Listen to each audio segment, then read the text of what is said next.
ഈ യജ്ഞ പരിപാടിയിൽ യജ്ഞം അവതരിപ്പിക്കാനായി എത്തിയിരിക്കുന്ന സംപൂജ്യ സ്വാമി അശേഷാനന്ദജി ആദ്യമായി ഞാൻ സ്വാഗതം പറയുന്നു. അതുപോലെ ഇവിടെ കൂടിയിരിക്കുന്ന യജ്ഞത്തിൽ പങ്കുചേരാൻ എത്തിയിരിക്കുന്ന എല്ലാ ഭക്തജനങ്ങൾക്കും ഞാൻ സ്വാഗതം നേരിടും.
നാരായണീയമൃതം പരിഗൃഹ്യദാസ്വാൻ സംസാരതാപപതിതപ്തജനായസ്തം നാരായണം വിജകരം സതതം നമാമി. ശ്രീമന്നാരായണീയോയം പ്രത്യക്ഷ കൃഷ്ണയേവ ഹി ശ്രീകൃതോസി മയാ നാഥ മുക്ത്യർത്ഥം ഭവസാഗരേ മനോരഥോ മദീയോയം സകല സർവഥാ ത്വയാ നിർവിഘ്നേനൈവ കർത്തവ്യ ദാസോഹം തവ കേശവ. ശ്രീകൃഷ്ണ ഗോവിന്ദ ഹരേ മുരാരേ ഹരേ നാഥ നാരായണ വാസുദേവ. ശ്രീകൃഷ്ണ ഗോവിന്ദ ഹരേ മുരാരേ ശ്രീനാഥ നാരായണ വാസുദേവ. ശ്രീകൃഷ്ണ ഗോവിന്ദ ഹരേ മുരാരേ ഹേ നാഥ നാരായണ വാസുദേവ. ശ്രീകൃഷ്ണ ഗോവിന്ദ ഹരേ മുരാരേ ശ്രീനാഥ നാരായണ വാസുദേവ. ശ്രീകൃഷ്ണ ഗോവിന്ദ ഹരേ മുരാരേ ഹേ നാഥ നാരായണ വാസുദേവ.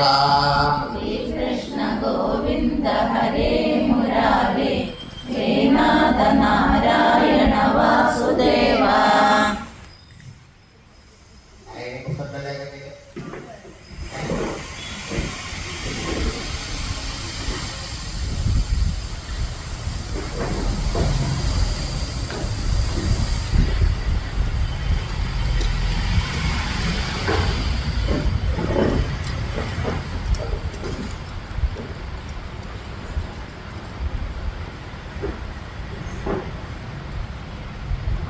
ദശകം 10 10-ാം ദശകം മുതൽ ഒന്നാമത്തെ കഥ വരുന്നു.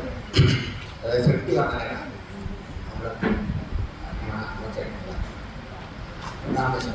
വൈകുണ്ഠവലോധവൽപ്രസാദാത് അംഭോജയോനിരസൃജ നിരജീവദേഹാൻ താസ്മൂനിഭൂരുഹമയാനി തഥാ തിരശ്ചാൻ ജാതിർമനുഷ്യനിപതാൻ അമിദേവഭേദാൻ.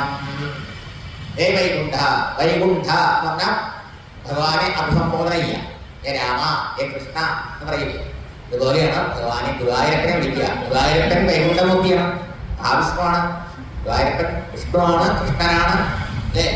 അതുകൊണ്ട് ഇതിന് മുമ്പ് പറഞ്ഞു ഹേ ശൗരേ, ശൗരേ ഗുരുവായൂരപ്പൻ വിളിച്ചിട്ടുണ്ട്. അഭിസംബോധന ചെയ്യുന്നത് ശൗര്യൻ സൂര്യപുത്രനായ വസുദേവന്റെ പുത്രനായി.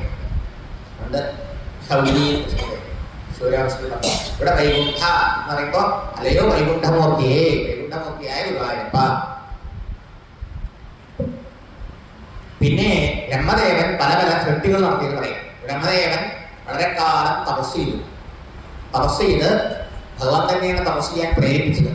ബ്രഹ്മദേവൻ ഭഗവാന്റെ ആഭിയിൽ നിന്നുണ്ടായ താമരയിൽ നിന്നുണ്ടായിരുന്നു. ആ ബ്രഹ്മദേവൻ താര എവിടുന്നാണ് ഉണ്ടായത്, താലിരിക്കുന്ന ഈ താമര എവിടുന്നാണ് ഉണ്ടായത് എന്നൊക്കെ വളരെ കാലം അന്വേഷിച്ചു. പക്ഷേ ഒരു അർത്ഥപ്പിടി കിട്ടിയില്ല, ഉറവിടം കണ്ടെത്താൻ കഴിഞ്ഞില്ല. അപ്പോഴാണ് തിരിച്ചു വന്ന് ഒരു സമയത്ത് തപസ് ചെയ്യാൻ ഭഗവാൻ പ്രേരിപ്പിച്ചതനുസരിച്ച് 1000-10,000 വർഷം തപസ് ചെയ്തപ്പോൾ ഏകാഗ്രതയാണ് തപസ്. അതിനെ ഏകാഗ്രപ്പെടുത്തി ഒന്നിനെ ചിന്തിച്ചുകൊണ്ടിരുന്നാൽ അതിനെ തപസ്. ഭഗവാനെ ചിന്തിച്ചു, അതെന്തായി? വൈകുണ്ഠ ദർശനം ഉണ്ടായി. ഇവിടെയാണ് നമ്മൾ ധ്യാനിക്കുന്ന ഭഗവാന്റെ രൂപമുണ്ടല്ലോ. രണ്ടാമത്തെ ദർശനത്തിൽ കണ്ടിച്ചിരി സൂര്യകിരീടം പ്രോത്സാസിഫാലാന്തരം കാരുണ്യ ഔരനേത്രം ആഗ്രഹത്തിലോല്ലാസം സുനാസാപുരം കിരീടം കരകുണ്ടലങ്ങള് മുത്തുമാലകള് ജയന്തിമാലകളൊക്കെ ധരിച്ചിട്ടുള്ള ഭഗവാന്റെ മാരിടം അതിമനോഹരമായ കാരുണ്യം കൊള്ളുന്ന കണ്ണുകള് കാതും അവളുകള് രുചി ചുട്ട് ഇങ്ങനെയൊക്കെയുള്ള 4 കൈകൾ അംഗതം വളകള് രത്നം പതിച്ച മോതിരങ്ങള് ഈ 4 കൈകളിൽ ശംഖചക്ര കഥാപത്മങ്ങളൊക്കെ ധരിച്ചിട്ടുള്ള ഭഗവാന്റെ പരമാലയം മഞ്ഞപ്പെട്ട കൊണ്ടുള്ള ആ രൂപം, അതാണ് വൈകുണ്ഠ രൂപം. വൈകുണ്ഠത്തിൽ ഭഗവാൻ അങ്ങനെയാണ് ദർശനം കൊണ്ടത്. അപ്പോൾ ആ ഭഗവാന്റെ രൂപത്തെ കണ്ടു കൃതകൃത്യനായ ബ്രഹ്മദേവൻ കാന്തരൂപം നമസ്കരിച്ചു. എന്നിട്ട് പറഞ്ഞു, എനിക്ക് ബ്രഹ്മദേവൻ നമ്മൾ രാവിലെ എണീറ്റ് നമ്മുടെ ഓരോരോ പ്രവർത്തികളും ചെയ്യും പോലെയാണ് ബ്രഹ്മദേവൻ രാവിലെ എണീറ്റ് സൃഷ്ടി ചെയ്യുന്നത്. ബ്രഹ്മദേവന്റെ ഒരു രാത്രി 1000 ചെറുയുഗമാണ്. നമുക്ക് 12 മണിക്കൂറാണ് രാവിലെ. നമ്മൾ രാവിലെ എണീറ്റ് ഇത്തരം ചെയ്യുന്ന കാര്യങ്ങളൊക്കെ ഓർമ്മയുണ്ടെങ്കിലല്ലേ അതിന്റെ തുടർച്ചയായിട്ട് കണ്ടിന്യൂഷൻ ആയിട്ട് ഇന്ന് പ്രവർത്തിക്കാൻ പറ്റുള്ളൂ. രാവിലത്തെ ബ്ലാങ്ക് ആയിരുന്ന സ്ഥിതി എന്താ? ഇതുപോലെയാണ് ബ്രഹ്മദേവന്റെ രാവിലെ ഓർമ്മയില്ല. മനസ്സിലായോ? അവ ഭഗവാനെ പ്രാർത്ഥിച്ചു, തപസ് ചെയ്തു. അവ ഭഗവാൻ സൃഷ്ടിക്കാനുള്ള അറിവ് ബ്രഹ്മാവ് സൃഷ്ടിക്കാനുള്ള അറിവ് കൊടുത്തു. അറിവ് മാത്രം പോരാ, കഴിവും വേണം. വെറും അറിവുകൊണ്ട് മാത്രം നമുക്കൊന്നും ചെയ്യാൻ പറ്റില്ല, അതിന് ശക്തി വേണ്ടേ, അത് കൊടുത്തു. അപ്പോൾ വേറൊരു കുഴപ്പം, നമുക്കൊക്കെ എന്തെങ്കിലും നമ്മൾ ചെയ്താൽ നമുക്ക് ബുദ്ധിയിൽ അറിവുണ്ട്, ശരീരത്തിന് ശക്തിയും വേണം, രണ്ടും വേണം. ഇവിടെ ഈ ബുദ്ധിയും ശക്തി നമുക്ക് ആരെ തരേണ്ടത്? ഭഗവാനാണ് നമ്മളറിയുന്നില്ല. കഥ പറയുമ്പോൾ ബ്രഹ്മാവിനെ കുറിച്ചാണ് പറയുന്നത്. ബ്രഹ്മാവാണ് ബുദ്ധിയുടെ ദേവതയാണ്, എപ്പോഴും ഓർക്കണം. നമുക്ക് ബുദ്ധിക്ക് അറിവും ജ്ഞാനവും എന്തും ചെയ്യാനുള്ള ജ്ഞാനവും ശരീരത്തിന് ശക്തിയും തരുന്നത് വൈകുണ്ഠമൂർത്തിയാണ്, ഗുരുവായൂരപ്പനാണ്, കൃഷ്ണനാണ്. അതെങ്ങനെയാണ്? ആരാണ് ഗുരുവായൂരപ്പെന്ന് ആദ്യത്തെ ദശകത്തിലെ പറഞ്ഞില്ലേ? നിശേഷാത്മാനം ഗുരുവായൂരപ്പനെ എങ്ങനെ പരിചയപ്പെടുന്നത്? നിശേഷാത്മാവെന്നാണ്. എല്ലാവരുടെയും ഉള്ളിൽ ഹൃദയത്തിൽ വസിക്കുന്ന ആത്മാവാണ്. ആത്മദേവത്തിന്റെ അവിടെ ഇല്ലെങ്കിലോ ശരീരം ഒരു ശവം, ജഡം. ശരിയല്ലേ? അപ്പൊ നമുക്ക് ഈ ശരീരത്തിൽ ജീവനുള്ളപ്പോഴല്ലേ നമുക്ക് എന്തെങ്കിലും ബുദ്ധി, ശക്തി, സാമർഥ്യങ്ങളുള്ളൂ. കറക്റ്റുണ്ടെങ്കിൽ ഫാന് പ്രകാശത്തുകൾ ശബ്ദം തരാനും ഫാൻ കാറ്റ് തരാനും ബൾബിന് പ്രകാശം തരാനും കഴിയുള്ളൂ. ഈ വൈദ്യുത ഉപകരണങ്ങളെ മതിയല്ലേ നമ്മുടെ ശരീരം, മനസ്സ്, ബുദ്ധി, ബ്രെയിൻ, ഹാർട്ട്, ലങ്സ്, കിഡ്നി, ഇതൊക്കെ എങ്ങനെ പ്രവർത്തിക്കുന്നത് നമ്മൾ ആലോചിക്കാറില്ല. അപ്പോ പറയും ഇതിന്റെയൊക്കെ പ്രവർത്തനം കിട്ടുമ്പോൾ നമ്മൾ അതിനെക്കുറിച്ച് മറക്കുക, ഈസി ആയിട്ട് കാര്യം മറക്കുക. ഈ ശരീരത്തിന്റെ ഓരോ ചലനവും ഓരോ പ്രവർത്തനവും നടക്കുന്നതിന് നാം കടപ്പെട്ടിരിക്കുന്നത് അന്തര്യാമി, ആ സർവ്വചരാചരങ്ങളുടെയും ഹൃദയത്തിൽ വസിക്കുന്ന ഭഗവാനോടാണ്, ഗുരുവായൂരപ്പനോടാണ്, കൃഷ്ണനോടാണ്. ഇതറിഞ്ഞാൽ നമുക്ക് തന്നെ ഭക്തി ഉണ്ടാവും. നമ്മൾ അങ്ങനെയല്ല വിചാരിക്കണം, ഭഗവാനാ അമ്പലത്തിരിക്കുന്ന ആളുകൾ സല്യൂട്ട് കൊടുത്തിട്ട് പോയൊരു ഒരുപാട് കൊടുത്തിട്ട് ഇത്രയുള്ള നമുക്ക് അധികം ആൾക്കാർക്ക് ഈ ഭഗവാനെ കുറിച്ച് അറിയില്ല. ശരിയല്ലേ? നമ്മൾ സത്സംഗത്തിനൊക്കെ പോയി പഠിക്കുമ്പോഴാണ് ഭഗവാൻ നമ്മുടെ ഏറ്റവും അടുത്ത ആളാണ്. ഭഗവാൻ ഇല്ലെങ്കിൽ നമ്മളില്ല, ഭഗവാനാണ് നമ്മളാക്കുന്നത്. മനസ്സിലായില്ലേ? അച്ഛനും ജീവൻ കൊടുക്കണം, അമ്മയ്ക്കും ജീവൻ കൊടുക്കണം, ഭാര്യയ്ക്കും ഭർത്താവിനും കുട്ടികൾക്കും ഒക്കെ അന്തര്യാമിയായിരിക്കുന്ന ഭഗവാനാണ്. അപ്പൊ ഏറ്റവും കൂടുതൽ അച്ഛനേക്കാളും അമ്മയെക്കാളും ബന്ധുമിത്രാദികളെക്കാളും നമുക്ക് ആരോടാണ് ബന്ധം? ഒരിക്കലും മറക്കാൻ പാടില്ലാത്ത ബന്ധം ഭഗവാനോടാണ്. ഭഗവാൻ പറയുന്നത് ഗീതയില് സുഹൃതം സർവഭൂതാനാം ജ്ഞാത്വാ ശാന്തി പൃച്ഛതി എന്നതുപോലെ പ്രവർത്തിക്കാൻ പറ്റില്ല. അങ്ങനെ നീ ഭഗവാനെ കൊണ്ട് ഇത്രയും കണ്ട ശക്തിയെ മുഴുവൻ സഹായിച്ചിട്ട് ഏറ്റവും കണ്ടത് ഭഗവാൻ ഒന്നും നമ്മളിത് പ്രതീക്ഷിക്കാതെയാണ് അതല്ല ശരിക്കും അച്ഛൻ അമ്മയിൽ പോലും ആ ഈശ്വര സ്നേഹസ്വരൂപനായിട്ടിരിക്കുന്ന ഭഗവാനാണ്. അതുകൊണ്ട് അച്ഛൻ നമ്മുടെ ഈ ലോകത്തിന്റെ മുഴുവൻ അച്ഛനും ഭഗവാൻ. പിതാമഹസ്യ ജഗതഃ മാതാധാത പിതാമഹ ഇതൊക്കെ ഗീതയിൽ ഭഗവാൻ പറയാം അധ്യായത്തില്. ഇതൊക്കെ ഏകാദശിയൊക്കെ വെറുതെ വായിക്കില്ല, ലോകാർത്ഥങ്ങൾ ഗ്രഹിച്ചു ഡീപ്പായിട്ട് പോയിട്ട്. ആ രണ്ട് പിതാമഹസ്യ ജഗതഃ, ഈ പ്രപഞ്ചത്തിന്റെ മുഴുവൻ പിതാവ് ഞാൻ. മാതാ ആരാ? പിതാമഹ മുത്തശ്ശി ആരാ? ഭഗവാനെന്നാണ് എല്ലാം ഉണ്ടായത്. ഭഗവാനില്ലെങ്കിൽ ഒന്നുമില്ല. ഭഗവാനിലേക്കാണ് ഇതൊക്കെ തിരിച്ചു പോകുന്നത്, അവസാനം ലയിക്കുന്നത്. ഭഗവാനാണ് ഇപ്പൊ നിനക്ക് ഉള്ളപ്പോ നിനക്ക് നിലനിർത്തിക്കൊണ്ടിരിക്കുന്നത്. അഞ്ചാം ദശകത്തിൽ പറഞ്ഞില്ലേ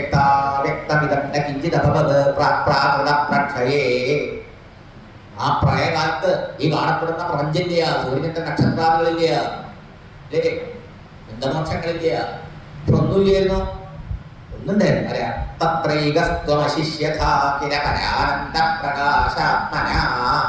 അന്ന് പരമാനന്ദ സ്വരൂപനായി ആ മുഴുവൻ പ്രപഞ്ചത്തിന് ഉണ്മ കൊടുക്കുന്ന സത്ത് ചിത്ത് ആനന്ദമായി അവിടുന്ന് നിലകൊണ്ടിരുന്നു. ആ അങ്ങയിൽ നിന്നാണ് എല്ലാം ഉണ്ടാവുന്നത്, ആ അങ്ങയിലാണ് എല്ലാം നിലനിൽക്കുന്നത്, ആ അങ്ങയിലേക്കാണ് എല്ലാം തിരിച്ചു ലയിക്കുന്നത്. ഈ ലോകം ഉണ്ടെങ്കിൽ ആ ലോകത്തിലെ ഉണ്മ ഉണ്ട് എന്നൊരു വസ്തുവിനെ പറയണമെങ്കിൽ ആ ഒരു ഉണ്മ കൊടുക്കണാരെ അത് ഭഗവാൻ. സത്ത് ചിത്ത് ആനന്ദ സ്വരൂപനായ ഭഗവാന്റെ സത്ത് വെച്ചാൽ അസ്ഥി, എക്സിസ്റ്റൻസ്, ഉണ്മ അർത്ഥം. അതിനെ കൂടാതെ ഏതെങ്കിലും ഒരു വസ്തുവിന് ഉണ്മയുണ്ട്, അത് കാത്തു ഇല്ലല്ലോ. ഞാനുണ്ട്, നിങ്ങളുണ്ട്, അല്ലേ, അച്ഛനും അമ്മയും ബന്ധുമിത്രാദികളും വീട്ടുണ്ട്, ലോകമുണ്ട്. ആരെ കൊണ്ട്? ഭഗവാനെ കൊണ്ട്. എന്നുള്ളതായി ഈ പഴയ കാലത്തും ആ ഇല്ലാണ്ടാവുമ്പോഴും ഇല്ലാതാവാതെ ഉള്ളതായിരിക്കുന്ന ഭഗവാനെ കൊണ്ടാണ് നമ്മളൊക്കെ ഉള്ളതായിരിക്കുന്നത്. നമ്മുടെ നിലനിൽപ്പിന് നാം കടപ്പെട്ടിരിക്കുന്നത് ഭഗവാനോട്. ഇങ്ങനെയൊക്കെ നമ്മൾ ഭഗവാനെ മനസ്സിലാക്കിയാൽ എന്താ ഗുണം? നമുക്ക് കൂടുതൽ ആത്മാർത്ഥ വരും നമ്മുടെ പ്രാർത്ഥനയ്ക്കില്ലേ. അവർക്ക് എപ്പോഴും ഭഗവാനാണ്, എപ്പോഴും എല്ലാം. അതുകൊണ്ട് ഭഗവാൻ നിങ്ങൾ എന്ത് ചെയ്യുമെന്ന് പ്രത്യേകിച്ച് ഒന്നും ചെയ്യേണ്ടായിരിക്കും വേണ്ടിയിട്ട് നിങ്ങൾ എന്നെ ഓർമ്മിച്ചുകൊണ്ട് നിങ്ങളുടെ പണികളൊക്കെ ചെയ്യും. ഞാനിവിടെ ഉള്ളത് കൊണ്ടാണ് ഒറ്റ നടക്കുന്നത് എന്നൊരു സ്മരണ മതി, മനസ്സിലായോ? അത് അധികം ഭഗവാനോടൊന്നും പ്രതീക്ഷിക്കുന്നതേ ഇല്ല. ഇത് നിങ്ങളുടെ എല്ലാ കാര്യങ്ങളും ഒഴിവാണ്. നിങ്ങൾക്കൊരു ടെൻഷൻ ഉണ്ടാവില്ല, വരി ഉണ്ടാവില്ല, ഉത്കണ്ഠ ഉണ്ടാവില്ല, മനസ്സിലായോ? ഇതൊക്കെ നമ്മൾ നടത്തുന്നു എന്ന് വിചാരിക്കുമ്പോഴാണേ ഭഗവാനാണുള്ളത് നമുക്ക് വേണ്ടി എല്ലാം ചെയ്തുകൊണ്ടിരിക്കുന്നത് ഭഗവാൻ പറയാം. മനസ്സിലായി? ഇതൊക്കെ ഓർമ്മിക്കാൻ ഇടക്കിടക്ക് സത്സംഗം വേണം. നമ്മൾ പറക്കും ഭഗവാന്റെ മായ ഭയങ്കരമാണ്. അതുകൊണ്ട് അവരുടെ ഇടക്കിടക്ക് ഇങ്ങനെ സത്സംഗം ഉണ്ടാവും, മനസ്സിലായോ? ആ അമ്പലത്തിൽ പോയിട്ട് മാത്രമായില്ല, ആ സത്സംഗങ്ങൾ കൂടി ഉണ്ടാവുമ്പോഴേ വരുന്ന ആൾക്കാർക്ക് ആ ഭഗവാനോട് ഭക്തിയും സ്നേഹവും ആത്മാർത്ഥതയും കൂടെ ഉള്ളൂ. മാത്രമല്ല ആ ഈശ്വര സാന്നിധ്യം നമ്മുടെ ജീവിതത്തിൽ എപ്പോഴും നമുക്ക് ഫീൽ ചെയ്യാൻ സാധിക്കും. ആ പ്രസൻസ്, മനസ്സിലായോ? ഭഗവാൻ നമ്മുടെ ഉള്ളിലും അകത്തും പുറത്തും മറ്റുള്ളവരിലും എല്ലാവരിലും ഉണ്ട്. നമുക്ക് മനസ്സിലാക്കുന്നു. അങ്ങനെ ആ ബ്രഹ്മദേവനെ ഭഗവാൻ സൃഷ്ടിക്കാനുള്ള അറിവ് കൊടുത്തു, കഴിവ് കൊടുത്തു. പോരാ, നമുക്ക് എന്തെങ്കിലും ചെയ്യാനുള്ള അറിവും കഴിവും ഭാവന തന്നിട്ടുള്ളത് ഭഗവാൻ ഉള്ളിലില്ലെങ്കിലേ അല്ലേ? ഇനിയോ അതൊക്കെ സൃഷ്ടിക്കുന്ന സമയത്ത് അതിലൊക്കെ നമുക്കൊരു മമത വരുന്നുണ്ട്. ഞാനാണ് നടത്തിയത്, എന്റേതാണത് എന്ന കർത്തൃത്വ അഭിമാനവും അതിനോടൊക്കെ ആ മമത അറ്റാച്ച്മെന്റ് വരും. അത് ദുഃഖകാരണം, മനസ്സിലായോ? ഇത് വരാതിരിക്കണം. അതുകൊണ്ട് അതിനുള്ള ജ്ഞാനവും ബ്രഹ്മദേവന് ഭഗവാൻ കൊണ്ടു. ബ്രഹ്മാവിനോട് പറഞ്ഞുകൊണ്ടു, ജ്ഞാനമുള്ളതിന് മുമ്പ് ഞാനാണ് എല്ലാമായിട്ടിരിക്കുന്നത്, നീ അടക്കം ഞാനാ, ഞാനില്ലാണ്ട് നീയുമില്ല, അത് നിന്നെക്കൊണ്ടൊക്കെ ചെയ്യിക്കുന്ന ഞാനാ, മനസ്സിലായോ? ആ നീ എന്റെ കയ്യിൽ ഒരു ഉപകരണം മാത്രമാണ്. ഇത് ഓർത്തുകൊണ്ട് നീ ലോകത്തിലെല്ലാം ശുദ്ധീകരണം ചെയ്യുന്നു. ബ്രഹ്മാവിന്റെ ശുദ്ധീകരണമാണ്. നമുക്ക് നമ്മുടെ കായ പ്രാരാബ്ധ കർമ്മമുണ്ട്. ഇവിടെ തിരിച്ച് വന്ന ഒരു വ്യക്തി എന്ന നിലയിൽ ഒരു കർമ്മമുണ്ട്, അല്ലേ? കർമ്മമുണ്ട്, ഇതൊക്കെ നമ്മൾ ചെയ്യണം. അപ്പൊ ഇതൊന്നും ധാരാവില്ല. ഇതാ ആദ്യം ചെയ്യും, ഫോൺ ചെയ്യും എന്ന് ഓർത്തുകൊണ്ട്, അല്ലേ? ഇതാണ് ബ്രഹ്മാവ് രക്ഷിച്ചത്. അപ്പൊ ഈ അറിവ് നമുക്കും വേണം. ബ്രഹ്മാവിന് പറഞ്ഞു വെച്ചാൽ നമ്മുടെ ബുദ്ധിക്ക് പറഞ്ഞു തരികയാണ്. ബുദ്ധിയുടെ ദേവതയാണ് ബ്രഹ്മാവ്. അതുകൊണ്ട് ഈ അറിവോട് കൂടിയിട്ട് ബ്രഹ്മാവ് സൃഷ്ടിച്ചുകൊണ്ടിരിക്കുന്നുണ്ടോ? ബ്രഹ്മാവിന് ഒന്നിനോടും ആസക്തിയില്ല, മാറയില്ല. എല്ലാവരും മെയിൻറ്റെയിനുള്ള കുഴപ്പമില്ല. അങ്ങനെയുള്ള പ്രത്യേകിച്ച് ഒരു വ്യക്തിയോടോ വസ്തുവിനോടോ ഇല്ല. അങ്ങനെ ആ ബ്രഹ്മദേവൻ ഭഗവാന്റെ അനുഗ്രഹം കൊണ്ട് ബ്രഹ്മാവിനോട് പറഞ്ഞാൽ ഉപദേശിച്ച ഈ ഉപദേശം കേട്ടില്ലേ, കുറച്ചു കാലം തപസ് ചെയ്യൂ, എന്നിട്ട് ഈ അറിവിനെ ഉറപ്പിച്ചിട്ട് സത്യനാട്ടിക്കൊള്ളൂ എന്ന് ബ്രഹ്മാവിനോട് പറഞ്ഞു. ബ്രഹ്മദേവൻ വീണ്ടും എന്ത് ചെയ്തു? വർദ്ധിതലോധ ഭവൽപ്രസാദാത്. ഭവൽപ്രസാദം എവിടെ പ്രത്യേകിച്ച് പറയുന്നത് നോക്കിയിട്ട് ശ്രദ്ധിച്ചിട്ടുള്ളത്.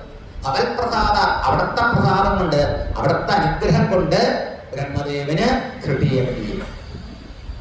നമുക്ക് ഭഗവാന്റെ അനുഗ്രഹം കൊണ്ട് വിരലിൽ അനക്കാൻ പറ്റണോ, കണ്ടു തുറക്കാൻ പറ്റണോ, ശ്വാസം എടുക്കാനും വിടാനും പറ്റണോ, നമ്മുടെ എടുക്കാനും നിന്ന് നോക്കും. നമുക്ക് പറയാൻ പറ്റില്ല.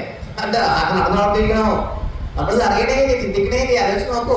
ഓരോ നിമിഷവും ഭഗവാന്റെ സാന്നിധ്യമാണ് നമ്മൾ അനുഭവിച്ചുകൊണ്ടിരിക്കുന്നത്, കാരുണ്യമാണ് അനുഭവിച്ചുകൊണ്ടിരിക്കുന്നത്. ഇങ്ങനത്തെ അനുഗ്രഹം കാരുണ്യം ആൾക്കാർ തിരിച്ചറിയാറേയില്ല, അതിന് നന്ദി ഫീൽ ചെയ്യാറേയില്ല. ഉണ്ടോ? എന്തെങ്കിലുമൊക്കെ ഭൗതികമായ വസ്തുക്കൾ വിൽക്കണതിനാണ് അനുഗ്രഹം. വൈകുണ്ഠ അല്ലയോ വൈകുണ്ഠമൂർത്തിയായ ഗുരുവായൂരപ്പ, വർദ്ധിത ബലോധ ഭവൽപ്രസാദ. ഭവൽപ്രസാദാത് അവിടുത്തെ അനുഗ്രഹം കൊണ്ട് വർദ്ധിത ബലഹ, തപസ് ചെയ്ത് ശക്തിയും വീര്യമൊക്കെ അധികമായ ആ ബ്രഹ്മാവ് അംഭോദയോനി, അംബസ്സിൽ നിന്ന് ജനിച്ചത് അംഭോജം. അംബസ് എന്ന് പറഞ്ഞ വെള്ളം. അംബസ്സിൽ ജനിച്ചത് താമര. ആ താമരയാണ് ബ്രഹ്മാവിന്റെ അമ്മ. ഈ താമരയാണ് ബ്രഹ്മാവ് ഉണ്ടായത്. മനസ്സിലായോ? അതുകൊണ്ട് അംഭോജ യോനി, അംഭോജം ഇത് മുളച്ചുണ്ടായി. അങ്ങനെ ഉള്ള ബ്രഹ്മദേവൻ എന്തൊക്കെ സൃഷ്ടിച്ചു? സൃഷ്ടിച്ചു. എന്തൊക്കെ സൃഷ്ടിച്ചു? ചില ജീവദേഹാൻ, പലതരത്തിലുള്ള ജീവന്മാർക്ക് ദേഹങ്ങൾ കൊടുക്കലാണ് ബ്രഹ്മാവ് സൃഷ്ടി. അപ്പോ പൂർവകൽപ്പത്തിൽ ബ്രഹ്മാവ് സൃഷ്ടി നടത്തി. ബ്രഹ്മാവ് ഉറങ്ങുന്ന സമയത്ത് പ്രളയം. അപ്പൊ ആ കീഴാലങ്ങളൊക്കെ ബ്രഹ്മാവിനോടുകൂടി ലയിച്ചു. പിന്നീട് അടുത്ത കൽപ്പത്തിൽ വീണ്ടും ഈ കീഴാലങ്ങൾക്കൊക്കെ അവരവരുടെ കർമ്മവാസന അനുഭവിക്കണേ അതിന് ശരീരം വേണം. അതെ, അത് അനുഭവിക്കാൻ പറ്റുള്ളൂ. അതിന് പറ്റിയ ശരീരങ്ങളെ കൊടുക്കലാണ് ബ്രഹ്മാവിന്റെ സൃഷ്ടി. ബ്രഹ്മാവ് ഇഷ്ടപ്രകാരം സൃഷ്ടിക്കല്ല. ബ്രഹ്മാവ് തലയിൽ എഴുതി എന്നൊക്കെ വെറുതെ പറയാൻ. ബ്രഹ്മാവ് തലയിൽ എഴുതിയിട്ടുണ്ടെങ്കിൽ തലവര വരയ്ക്കാനുള്ള ഇത് കൊടുത്തത് ഓരോരുത്തർ തലയിൽ ഇന്നത് വരയ്ക്കണം, അതിനുള്ള വിഷയം മാറ്റി കൊടുക്കണം. നമ്മൾ ചെയ്യുന്ന കർമ്മത്തിനനുസരിച്ചിട്ടാണ് ബ്രഹ്മദേവൻ തലവരായിരിക്കണം. മനസ്സിലായോ? തലയിൽ എഴുതി തലവര എന്നൊക്കെ ആൾക്കാർ പറയില്ലേ? ഇന്നലത്തെ കർമ്മമാണ് ഇന്നത്തെ തലവര. മനസ്സിലായില്ലേ? തലവിധി. ഇന്നത്തെ കർമ്മങ്ങളാണ് നാളത്തെ തലവിധി. മനസ്സിലായില്ലേ? ഇങ്ങനെയാണ് അതിന്റെ പോക്ക്. പ്രസന്റ് മേക്സ് എ ഫ്യൂച്ചർ കേട്ടത്. അപ്പോൾ പ്രസന്റിന് ഫ്യൂച്ചർ ഉണ്ടാവില്ല. പ്രസന്റ് അതേ സമയത്ത് ഇന്നത്തെ പ്രസന്റോ ഇന്നലെയുടെ ഫ്യൂച്ചറാണ്. അപ്പൊ കാസ്റ്റിന്റെ പ്രോഡക്റ്റ് അല്ലേ? അപ്പൊ ഇത് പരസ്പരം കണക്റ്റഡല്ലേ, ബന്ധപ്പെട്ടിരിക്കല്ലേ? അതെ.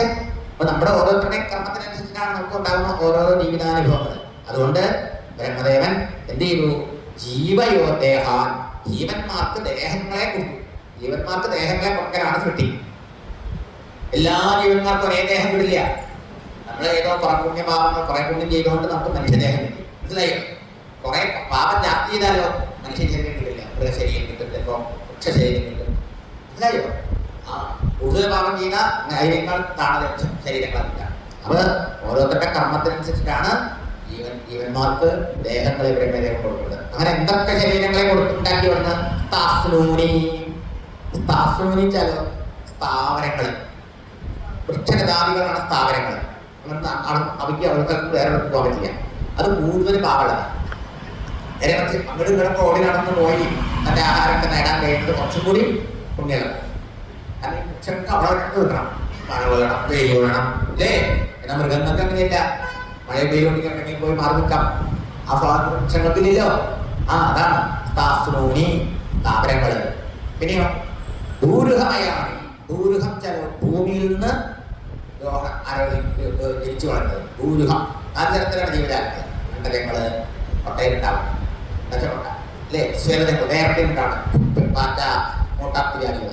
പിന്നെയോ ഭൂരുഹങ്ങൾ, അതെന്താണ്? ഭൂമി പൊട്ടി മുളച്ച് വരുന്നത് ചെടികൾ, വൃക്ഷങ്ങളാണ് അല്ലേ? പിന്നെയോ ജരായുജങ്ങൾ, ഗർഭപാത്രം ഉണ്ടാകും.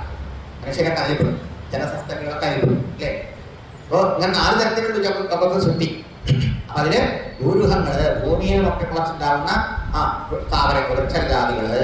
അതുപോലെ തിരശ്ചാൻ തിരശ്ചീനമായ പെർപെൻഡിക്കുലറായിട്ട് തല, വയറ്, ഇതിനൊക്കെ ഒരേ ഇമ്പോർട്ടൻസ് ആണ് ആൾക്കാർക്ക്. അതിനാണ് തിരശ്ചാൻ പക്ഷികളെ കൈപ്പെടും. അപ്പൊ പക്ഷിമൃഗാദികള് തിര്യക്ജാതികള് ഇതിനൊക്കെ സൃഷ്ടിച്ചു. പിന്നെയോ മനുഷ്യന് മനുഷ്യന് ദേവഭേദാൻ ദേവന്മാരുടെ ദേവന്മാർ തന്നെ പല എന്താ പറയാ ദേവന്മാർ തന്നെ എല്ലാവരും ദേവന്മാരല്ല ദേവലോകത്തിൽ വരെ ദേവന്മാര് ഗന്ധർവന്മാർ സിദ്ധന്മാർ ചാരണന്മാർ യക്ഷന്മാർ അതിലിന്റെ പല പല പല വെറൈറ്റീസ് പുണ്യത്തിനനുസരിച്ചിട്ട് അങ്ങനെയുള്ള ദേവഭേദങ്ങളെ ഒക്കെ ജീവദേഹാൻ സൃജ ഇവരെയൊക്കെ സൃഷ്ടിച്ചു. ഇവർക്കൊക്കെ സൃഷ്ടിച്ചു എന്നുള്ളതർത്ഥം ഇവരുടെയൊക്കെ കർമ്മത്തിനനുസരിച്ച് ഓരോരുത്തരെ യക്ഷനായി തന്നെ ഗന്ധർവനായി കിന്നരനായി ദേവനായി തന്നെ മനുഷ്യരായി തന്നെ മൃഗമായി തന്നെ പക്ഷിയായി തന്നെ പാമ്പായി തന്നെ ആനയായി ഇങ്ങനെയൊക്കെ ഓരോരുത്തരായിട്ട് സൃഷ്ടിച്ചു.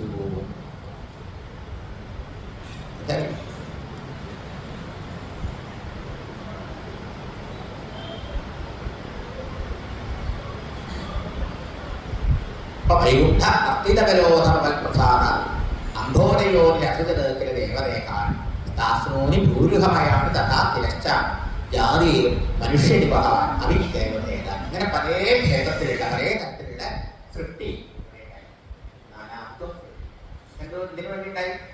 ഇതിനു വേണ്ടിയിട്ട് അവരുടെ ഏത് ശരീരം കിട്ടിയാലാണോ ഏതൊരു സാഹചര്യത്തിൽ നടന്നാലാണോ അവരുടെ പൂർവാചിതമായ കർമ്മഫലത്തെ അവർക്ക് അനുഭവിച്ച് തീർക്കാൻ കഴിയാം. അത് പറ്റിയ ശരീരങ്ങളെ സാഹചര്യങ്ങളെ നമുക്ക് ഓരോന്നും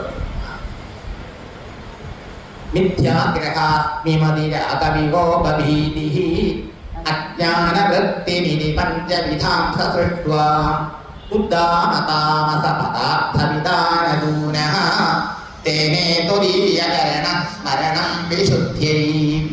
പിന്നീട് ബ്രഹ്മാവൻ ചെയ്തു അജ്ഞാന വൃത്തി അജ്ഞാനത്തെയും അജ്ഞാനത്തിന്റെ കാര്യങ്ങളെയും സൃഷ്ടിച്ചു. അതെങ്ങനെയാ?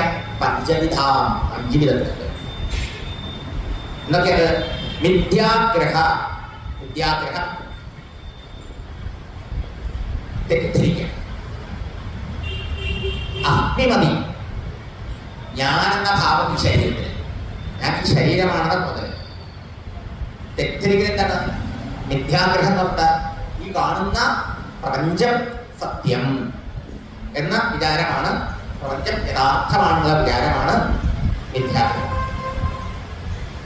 അഗ്നിമതി എന്താ? ഈ ശരീരത്തിൽ ഈ പ്രപഞ്ചത്തിൽ ഒരു ശരീരമാണ് ഈ ശരീരം. ഈ ശരീരത്തിൽ ഇത് ഞാൻ, ഇതിനോട് ബന്ധപ്പെട്ടതൊക്കെ എന്റെ എന്നൊരു തോന്നൽ നമ്മളോട് ഇതൊക്കെ അജ്ഞാനത്തിൽ നിന്ന് കിട്ടിയ അജ്ഞാനത്തിന്റെ ഫലമാണ്. പിന്നെയോ രാഗം, വികോപം, കോപം, ഭീതി, ഭയം. 3 വികാരങ്ങൾ. രാഗം, ഭയം, കോപം. ഇത് 3. എപ്പോ നമുക്ക് ഈ ശരീരമാണെന്നുള്ളതായ തോന്നൽ വരുമോ അപ്പോ ഈ ശരീരത്തിന്റെ സംരക്ഷണം എന്റെ സംരക്ഷണം, ഈ ശരീരത്തിന് നിലനിൽപ്പ് എന്റെ നിലനിൽപ്പ്, ഈ ശരീരം സുഖം വന്ന് എനിക്ക് സുഖം തന്നു, ഈ ശരീരം പൈസയായ ഞാൻ പൈസനായി, ഈ ശരീരം ഒറ്റയ്ക്കായ ഞാൻ ഒറ്റയ്ക്കായി, ഈ ശരീരം മരിക്കുമ്പോൾ ഞാൻ മരിക്കും എന്നൊക്കെ വിചാരം ഭയം കഴിയും. മനസ്സിലായോ? മരണഭയം ഉണ്ടാവും, ശരീരം പോണതിന് ഭയം ഉണ്ടാവും. ശരീരം നാളത്തോട്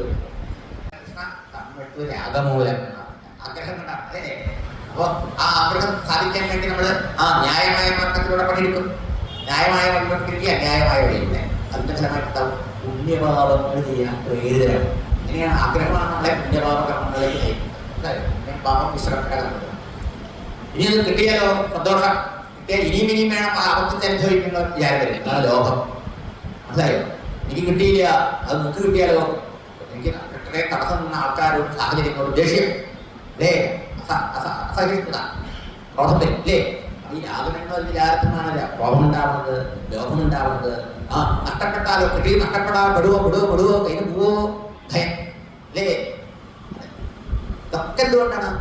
ഈ ശരീരാഭിമാനം. ആ ശരീരാഭിമാനം എന്തുകൊണ്ടാണ്? അഗ്നിമതി. ഈ ശരീരമാണെന്ന വിചാരം അജ്ഞാനക്കാരാണ്. മനസ്സിലായോ? അതുകൊണ്ടാണ് അജ്ഞാനവൃത്തി വിധി. അജ്ഞാനത്തിന്റെ കാര്യങ്ങളാണ് ഈ അജ്ഞാനം. ഈ ശരീരജ്ഞാനെന്ന വിചാരം വസ്തുക്കളാണ് സത്യം, അതിലാണ് സുഖമിരിക്കുന്നത്, അതിലാണ് എന്റെ സുരക്ഷിതത്വം ഇരിക്കുന്നത്. ഈ 3 വിചാരമാണ് നമ്മളെ പലതിനും ആഗ്രഹം തട്ടടിമയാക്കുന്നത്. ഒന്ന് സുഖബുദ്ധി, ഒന്ന് സത്യത്വ ബുദ്ധി, ഒന്ന് സുരക്ഷിതത്വം തരുന്നത്. നമുക്ക് വിചാരം അല്ലേ, ലേലം കഴിച്ചാൽ ലേഖനത്ത് അവർ നോക്കും, പിള്ളേരുണ്ടായാൽ അവർ നോക്കും, സ്വന്തമായിട്ട് ഒരു വീടോ കുറച്ച് പണം സമ്പാദ്യം ഉണ്ടെങ്കിൽ നമ്മളെ രക്ഷിക്കും. ഇതല്ലേ നമ്മുടെ പൊതുവെ വിചാരം. നിലവാക്കാൻ പറ്റില്ല അല്ലേ? നടക്കുന്നത് പറയാ പൈസ അങ്ങനത്തെ ആരാ നോക്കുക?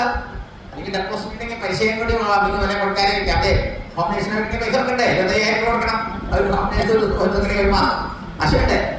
നമുക്ക് പറയില്ലേ ഇത് പ്രാക്ടിക്കലായിട്ട് ചിന്തിക്കുമ്പോൾ ശരി തന്നെയാണ് അല്ലേ?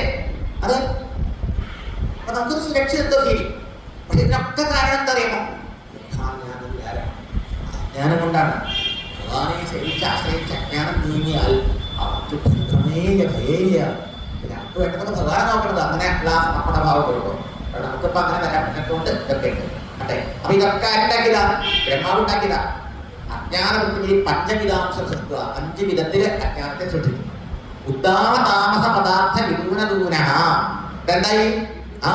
ഉദ്ദാമത്തെ ഭയങ്കരമായ അത്യധികം തമോ ഗുണമുള്ളതായ തമസത്തെ ഇരുട്ട് അജ്ഞാനത്തെ ഇരുട്ടായിട്ട് പറയും. തമോ ഗുണപ്രധാനമായ ഇവിടെ സൃഷ്ടികൊണ്ട് ബ്രഹ്മദേവൻ എന്ത് ചെയ്തു?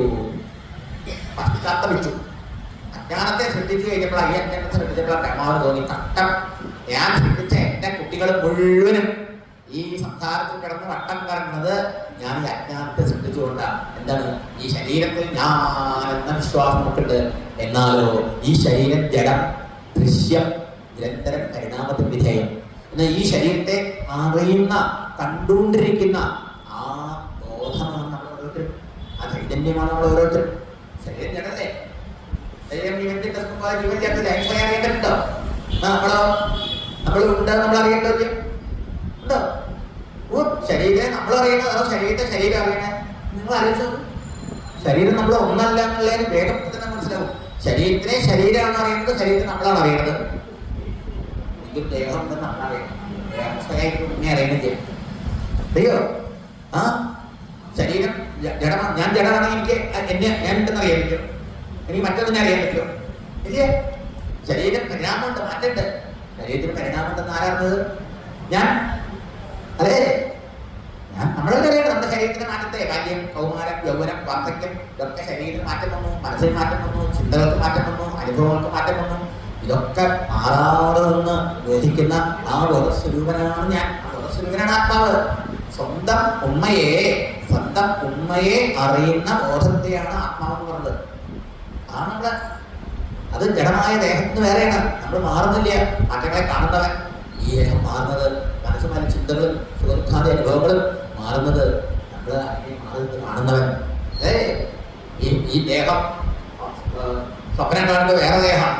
സ്വപ്നദേഹം വേറെയാണ്. സ്വപ്നം വേറെ സ്ഥലത്താണ് സ്വപ്നം കാണുന്നത്. ഈ ദേഹമില്ല. അപ്പോൾ നമ്മളുണ്ട്. ഉറക്കത്തിൽ ഈ ദേഹമില്ല, സ്വപ്നദേഹമില്ല. അപ്പോൾ നമ്മളുണ്ട്. ഇല്ല അറിയാൻ അല്ലേ? മനസ്സില്ല. അതെനിക്ക് മനസ്സുണ്ട്, സുഖദുഃഖങ്ങളുണ്ട്. സ്വപ്നത്തിൽ മനസ്സുണ്ട്, സുഖദുഃഖമുണ്ട്. ഉറക്കത്തിലോ മനസ്സില്ല. അപ്പോൾ ഈ മനസ്സുണ്ടാക്കുന്ന സുഖദുഃഖം ഇതില്ലാന്നറിയാൻ ഞാനില്ല ഇവിടെ. അപ്പൊ ഞാൻ ഇരുന്ന് വേറെ ആണെന്ന് ഇല്ല. നമ്മുടെ 3 അവസ്ഥകളെ ചിന്തിച്ചു നോക്കി അറിയാൻ കഴിയില്ലേ? പക്ഷേ എന്നിട്ടും ഇതൊക്കെയാണ് ഞാനെന്നായി വിചാരങ്ങളുള്ളിൽ. ഇതാണത്രേ ഞാൻ. ഇത് ദാസന്റെ സൃഷ്ടിയാണ്. ഇത് ബ്രഹ്മദേവന്റെ സൃഷ്ടിച്ച പരിപാടിയാണ്. ബ്രഹ്മദേവനെ സൃഷ്ടിച്ചുകൊണ്ട് ബ്രഹ്മദേവന്റെ സൃഷ്ടികൾ നമുക്കൊക്കെ ഈ അജ്ഞാനം. ഇനി പിന്നെ രക്ഷപ്പെടണം എന്ത് ചെയ്യണം? ഭഗവാനെ, ബ്രഹ്മാവിനും ഷട്ടാവായ ഭഗവാനെ, കൃഷ്ണനെ, ഗുരുവായൂരപ്പനെ ആശ്രയിക്കുക വഴിയുള്ളൂ. അപ്പൊ ബ്രഹ്മാവിനും സങ്കടം തോന്നിയത്രേ. താമസപദാർത്ഥ വിധാനദൂന. ഇത്രയധികം അജ്ഞാനത്തെ സൃഷ്ടിച്ച് ജനങ്ങളൊക്കെ ഇഷ്ടപ്പെടുന്നൂലോ എന്ന് പറഞ്ഞ സമയത്ത് ബ്രഹ്മാവിന് വേണ്ടിയെന്ന് പശ്ചാത്താപം. അതെന്തായി?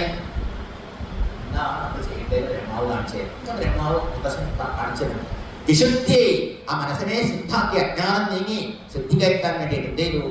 പുതിയ ചരണസ്മരണം. ഭഗവാന്റെ പാതാരവിന്ദങ്ങളെ സ്മരിച്ചു, ചിന്തിച്ചു, ധ്യാനിച്ചു, ധരിച്ചു. ബ്രഹ്മാവ് എന്തായത്? അജ്ഞാനത്തിൽ നീങ്ങി ശുദ്ധി കിട്ടാൻ വേണ്ടിയിട്ട് ഭഗവാന്റെ പാതാരവിന്ദങ്ങളെ ധരിച്ചു. ഇപ്പൊ എന്തായാലും അർത്ഥം?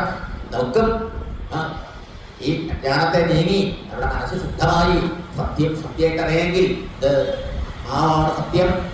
ശരീരം അതിന് പഠിക്കാനുള്ള ഒരു വീടാണ്, അണിയാനുള്ള ഒരു ഉടുപ്പ പോലെയാണ്, വസ്ത്രം പോലെയാണ്. ഈ കാണുന്ന പ്രപഞ്ചമല്ല സത്യം. അതാമരൂപം മാറും. എന്നാൽ അതിന്റെ പുറകിൽ ആ ഉണ്മയായിരിക്കുന്ന ഭഗവാനാണ് സത്യം എന്ന സത്യം നമുക്ക് തിരിച്ചറിയണമെങ്കിൽ ഭഗവാന്റെ പാതാരവിന്ദങ്ങളെ ഭജിക്കലാണ് വേണ്ടത് എന്ന് ഈ ഇത് അറിയുന്നതിന് വിവരം അറിയുക മാത്രമല്ല, നമുക്ക് ഭഗവാനെ ധരിക്കാൻ തോന്നും. അതിനുള്ള കടമ, കർത്തവ്യം, ഉത്തരവാദിത്വം ഉണ്ട്. അടുത്തത് പിന്നീട് സൃഷ്ടി എന്തൊക്കെ ഉണ്ടായി?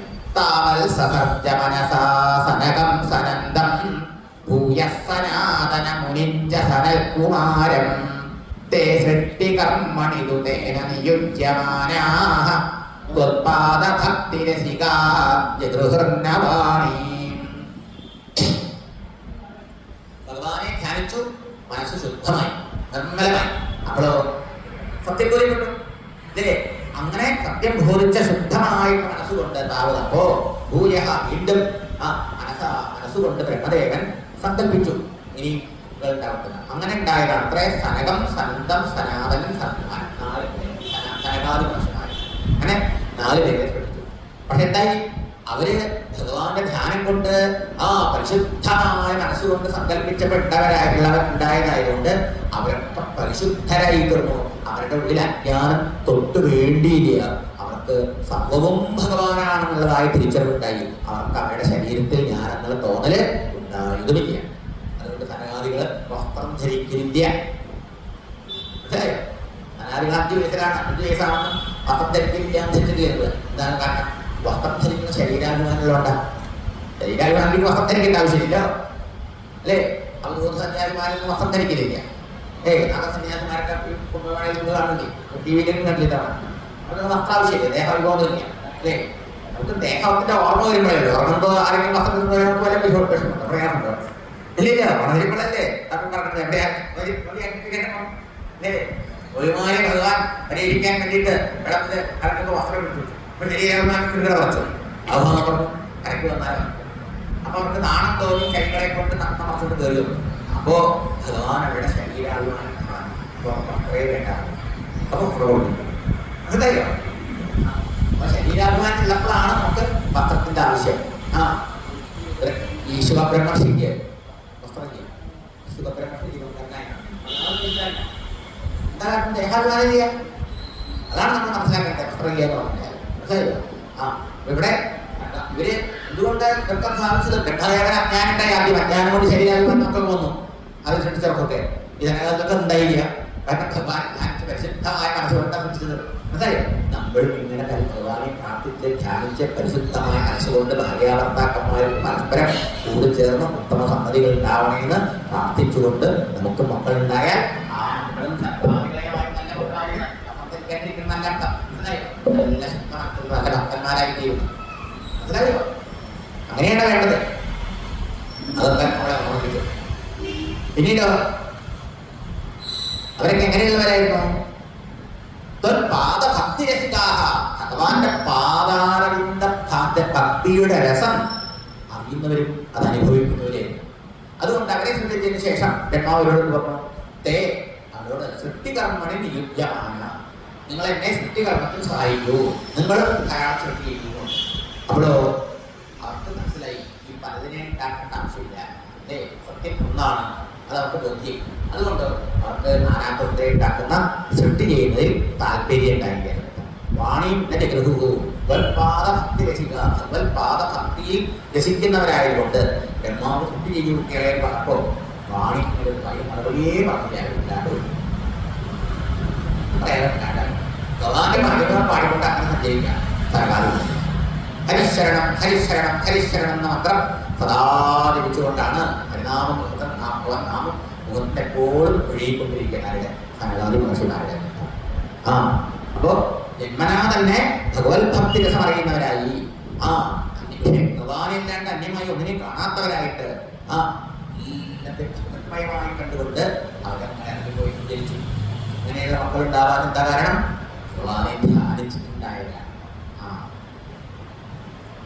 അപ്പൊ ബ്രഹ്മാവിന് മക്കൾ പറഞ്ഞു കേൾക്കാണ്ടാണ് നമുക്ക് ഉദ്ദേശിക്കുന്നത്. ശുദ്ധി അല്ല, മക്കളെന്നല്ല, ഇവിടെ ഒരാൾ പറഞ്ഞത് നമ്മള് പറഞ്ഞിട്ട് നമ്മള് എന്താ പറയാ, നമ്മുടെ മക്കളാവട്ടെ, ഭാര്യയാവട്ടെ, ഭർത്താവട്ടെ, അല്ലെങ്കിൽ പണിക്കാരാവട്ടെ കേൾക്കാണ്ടാവും നമുക്ക് ദേഷ്യം വരില്ലേ? ബ്രഹ്മാവിന് കുറച്ച് ദേഷ്യം. താവൽ പ്രകോപമുദിതം പ്രതിരുദ്ധദോസ്യ ഭ്രൂമധ്യതോ ജനിമൃഡോ ഭവദേകദേശഃ നാമാനിമേ കുരുപദാനി ജഹാമിരിഞ്ചേതി ആദൗരുരോധ കിലതേന സരുദ്രനാമാം. അതായപ്പോ ഇവിടെ ബ്രഹ്മദേവൻ ആ കുട്ടികളോട് തൃപ്തി ചെയ്യാൻ ഇറങ്ങി പോയി. ആ സമയത്ത് താവത് ആ സമയത്ത് ഉദിതം പ്രകോപം ബ്രഹ്മദേവന് നമ്മളെ മാതിരി ഭയങ്കരമായ ദേഷ്യമുണ്ട്.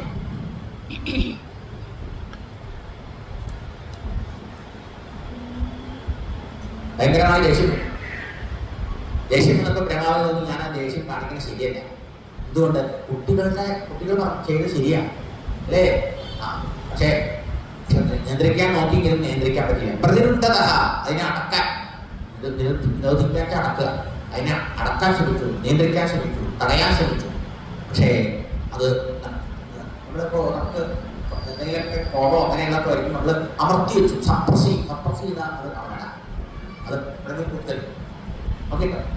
നമ്മൾ ദേഷ്യം ഒരുപാട് പക്ഷേ അയാളെ ചെയ്തെന്ന് വിചാരിച്ചു അങ്ങനെ അറ്റാണ്ടിരുന്നു. പിന്നെ ഒരു അവസരം കിട്ടുമ്പോൾ പൊട്ടിത്തെറിച്ച് പറയില്ലേ, ശരിയല്ലേ? ആ വീട്ടിലായാലും ശരി, പുറത്തായാലും ശരി. അപ്പൊ സപ്രസ് മനഃശാസ്ത്രപ്രകാരം സപ്രഷൻ അപകടമാണ്, സപ്ലിമേഷനാണ്. രണ്ടു വ്യത്യാസം. അറിവിൽ അതിനെ വിലയിപ്പിക്കുക അല്ലെങ്കിൽ അറിവിൽ ക്ഷമിക്കുന്നതാണ് സപ്ലിമേഷൻ. അതിനറിയില്ലായ്മ കൊണ്ടാണ്, അത് വിലക്കേട് കൊണ്ടാണ് എന്ന് മനസ്സിലാക്കിയിട്ട് മറ്റുള്ളവരെ തെറ്റുകുറ്റങ്ങളെ നമ്മൾ പൊറുക്കുമ്പോൾ അത് സപ്രഷനല്ല. അതിന് നമ്മൾ ഡൈജസ്റ്റ് ഉൾക്കൊണ്ട് അല്ലാണ്ട് നമ്മൾ അങ്ങോട്ട് പറയാൻ പറ്റിയില്ല, അത് ശക്തി ഉണ്ടായില്ല, വേറെ ആയതുകൊണ്ട്. അതുകൊണ്ട് നമ്മൾ അതിനെ വിഴുങ്ങുക. പലപ്പോഴും വിഴുങ്ങല നമ്മൾ ചെയ്യണം, പല ഇമോഷൻ അല്ലേ? അങ്ങനെ വിഴുങ്ങണ ഇമോഷൻ പലതും പലപ്പോഴും പിന്നീട് പല പിന്നീട് മനസ്സിന്റെ ഡീപ്പായിട്ടുണ്ടായ വൂൺസ്, മനസ്സിന് അകത്തിലേറ്റ ആഘാതങ്ങൾ ബന്ധുക്കളിൽ ആൾക്കാരിന്നോ ട്രീറ്റ്മെന്റ്, ഈ ട്രീറ്റ്മെന്റ്, വർത്താനങ്ങള്, ഇങ്ങനത്തെ പെരുമാറ്റങ്ങള്, അതുകൊണ്ടൊക്കെ നമ്മുടെ മനസ്സ് വേദനിച്ചിട്ടുണ്ടാവും, വേദനപ്പെട്ടിട്ടുണ്ടാവും. അതിനൊക്കെ പ്രതികരണം ചെയ്യാൻ പറ്റാതെ നമ്മൾ അതിനെ വിഴുങ്ങി. അങ്ങനെ ആയാലും അത് അതാണ് മനസ്സിന്റെ അസ്വസ്ഥതയിലാണ് ശരീരത്തിൽ രോഗം ഉണ്ടാവണമെന്ന് ശാസ്ത്രം കണ്ടുപിടിച്ചിട്ടില്ല. അതാണ് ഈ പറയുന്നത്. ഇവിടെ ബ്രഹ്മാവിനെ അമർത്തി വെച്ചു. അമർത്തിയിട്ട് എന്തായി? അത് അമർത്തിയില്ല, പെട്ടെന്ന് പൊട്ടിത്തെറിച്ചു. റൂമത്തിന്റെ നിന്ന് എന്റെ പ്രിയപ്പെട്ട ഭൂമത്യം, അതിൽ നിന്ന് ആ കോപം, അമർത്തി വെച്ച കോപം പെട്ടെന്ന് പുറത്തേക്ക്. മൃഡഹാദി ഇതാണ് രുദ്രൻ അഥവാ മൃഡൻ. അതാരം വാസ്തവത്തില് അവദേവദേശ ഭഗവാനെ അവിടത്തെ തന്നെ മറ്റൊരു രൂപമായ രുദ്രനായിരിക്കും. ബ്രഹ്മാവും വിഷ്ണുവും ശിവനും വാസുദേവനാണ്, ഭഗവാൻ തന്നെയാണ് അല്ലേ? മൂർത്തിത്രയേശ്വരാണ് ഗുരുവായൂർ. ഈ മൂന്ന് മൂർത്തികളായിട്ട് മൂന്ന് മൂർത്തികൾ ചെയ്യുന്നത് ഭഗവാൻ തന്നെയാണ്. അപ്പൊ ഇവിടെ രുദ്രന്റെ സൃഷ്ടി, ബ്രഹ്മാവ് ഭഗവാന്റെ നാരായണ ഭഗവാന്റെ പുത്രനായിട്ട്, രുദ്രൻ ബ്രഹ്മാവിന്റെ പുത്രനായിട്ട് പേരക്കുട്ടിയായിട്ട്. മനസ്സിലായി വ്യവഹാരത്തിന്? അതുകൊണ്ട് ഒരിക്കൽക്കൊടിയുടെ ഇടയിൽ നിന്ന് ഭഗവാന്റെ തന്നെ അംശാവതാരമായ മറ്റൊരു സ്വരൂപമായ രുദ്രനുണ്ടായി, മൃഡനുണ്ടായി. വിരിഞ്ച അല്ലയോ അച്ഛേ പിതാവേ ബ്രഹ്മദേവ, മേ നാമാനി ഗുരു, എനിക്ക് പേര് തരൂ, ഈ പേരിടൂ. 28 ക്ഷമിക്കുക, 28 ദിവസം സാധാരണ പേരിടുക.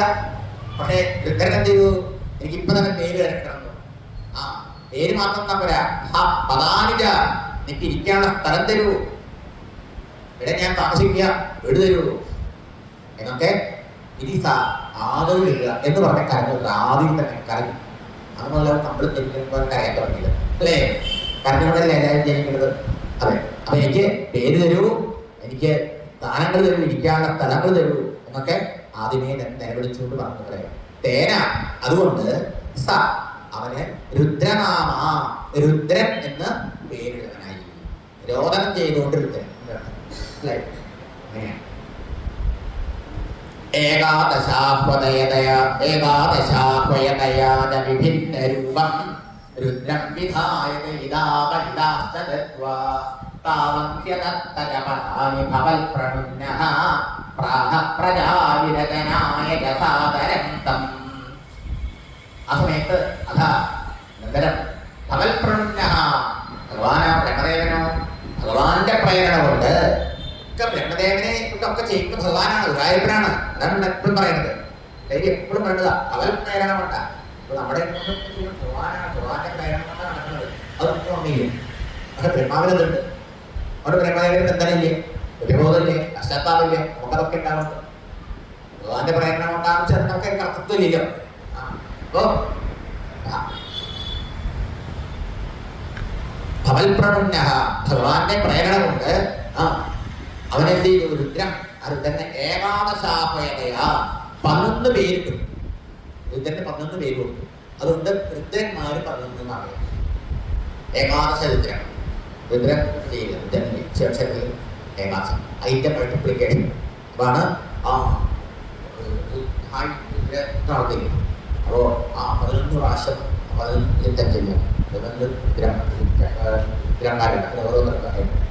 11 അനുഭാവങ്ങൾ ഉണ്ടായില്ലേ, അതൊക്കെ ശേഷം അതുകൊണ്ട് 11 പേര് കൊടുത്തു. പിന്നെ വിഭിന്ന രൂപം 11 പേരിനനുസരിച്ച് 11 രൂപങ്ങൾ കൊടുത്തു. ദൈതാജ 11 ഭാര്യമാരെ കൊടുത്തു. പിന്നെയോ താവന്തി പതാലിജ ഇരിക്കാൻ 11 വീട് സ്ഥാനങ്ങളും കൊടുത്തു. എന്നിട്ട് എന്ത് പറഞ്ഞു? വളരെ ആദരവോടുകൂടി സാദരം ജനകാദികളോട് പുറമെണ്ടാണ്ട് ഇറങ്ങിപ്പോയി. അതുപോലെ വിജയേട്ടാച്ചൻ എന്ത് ചെയ്തു? മക്കളോട് ബഹുമാനം ഉണ്ടാവാൻ പറ്റാം. ആദരവോടുകൂടി പ്രജാതിരതനായ നീ പ്രജകളെ സൃഷ്ടിക്കൂ, സൃഷ്ടികർമ്മത്തിലേക്ക് സഹായിക്കൂ എന്ന് പുത്രനോട് ആദരവോട്. ആ ശിവന്റെ 11 പേരുകൾ മന്യു, മനു, മഹിരസൻ, മഹാൻ, ശിവൻ, ഋതധ്വരൻ, ഉഗ്രതേജസ്, ഭവൻ, കാലൻ, വാമദേവൻ, ധൃതവ്രതൻ. ഇങ്ങനെയാണ് ഭാഗവത്തിലാണ് ഈ പേരുകളൊക്കെ വളർത്തുന്നത്. അതുപോലെ ഭാര്യമാര് ആരൊക്കെയാണ്? ധീ, വൃത്തി, ഉശന, ഉമ, നീത്ത്, സത്വി, ഇള, അംബിക, ഇരാവതി, സുധ, ദീക്ഷ. 11 ഭാര്യമാര്. ഇരിക്കാനുള്ള സ്ഥാനങ്ങൾ എവിടേക്കാ? തന്റെ വീട്, ഹൃദയം, ഇന്ദ്രിയങ്ങള്, വസു, പ്രാണൻ, വ്യോമ, ആകാശം, വായു, അഗ്നി, ജലം, ഭൂമി, സൂര്യൻ, ചന്ദ്രൻ, തമസ്. ഇത്രയും സ്ഥാനങ്ങളിൽ രുദ്രൻ താമസിക്കുന്നു എന്ന് പറയുന്നു. രുദ്രൻ വളരെ അച്ഛനെ ആഗ്രഹത്തോട് ശ്രദ്ധിക്കാൻ പറഞ്ഞപ്പോൾ അച്ഛന്റെ ആജ്ഞയെ അനുസരിച്ച് സൃഷ്ടി ചെയ്യാൻ അച്ഛനെ സഹായിച്ചു.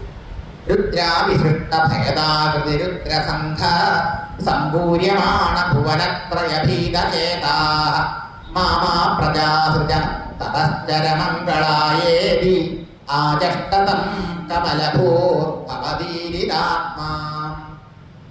രുദ്ര സൃഷ്ടി നടത്തി സന്തോഷമായിട്ട് ആഹ്ലാദമായിട്ട്. അപ്പോഴെന്തായി? രുദ്രാഭിസൃഷ്ട രുദ്രൻ സൃഷ്ടിച്ച ആ രൂപങ്ങളൊക്കെ ഭയാകൃതി ഭയങ്കര രൂപികളായി. സൃഷ്ടികളാണ് ഈ ഭൂതങ്ങളൊക്കെ.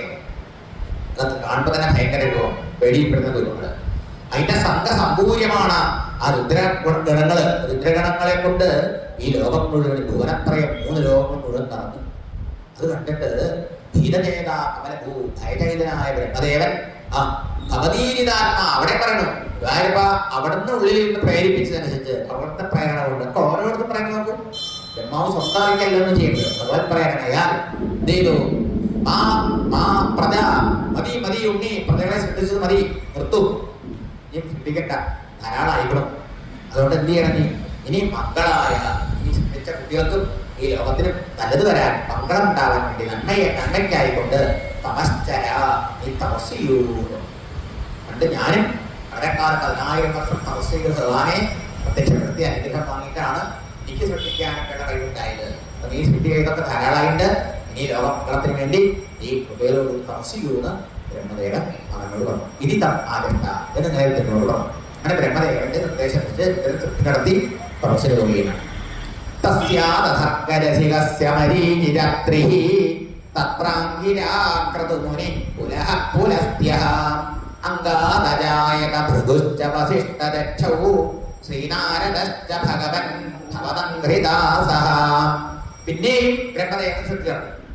സർഗരസികസ്യ എന്നാണ് മറ്റേതിനെ ഇവിടെ ബ്രഹ്മാവിനെ വിശേഷിപ്പിക്കുന്നത് സൃഷ്ടിയിൽ രസിക്കുന്നവൻ. സർഗത്തെ സൃഷ്ടി ആ സൃഷ്ടിക്കുന്നതിൽ അത്യധികം സന്തോഷം ഉണ്ടായിരുന്നു ബ്രഹ്മദേവന്, ധാരാളം സൃഷ്ടി വർദ്ധിപ്പിക്കാൻ വേണ്ടിയിട്ട്. അങ്ങനെ രുദ്രനെ തപസ്യാച്ച ശേഷം, രുദ്രനെ തപസ്സിനയച്ചതിന് ശേഷം ചെയ്തു ക്രമത്തിൽ തത്പരനായ രസികനായ ബ്രഹ്മദേവൻ കുറെ ഋഷിമാരെ ശ്രദ്ധിച്ചു. മരീചി, അത്രി, അങ്കിരസ്, ക്രതു, പുലഹൻ, പുലസ്ത്യൻ, ഭൃഗു, വസിഷ്ഠൻ, ശ്രീനാരദൻ,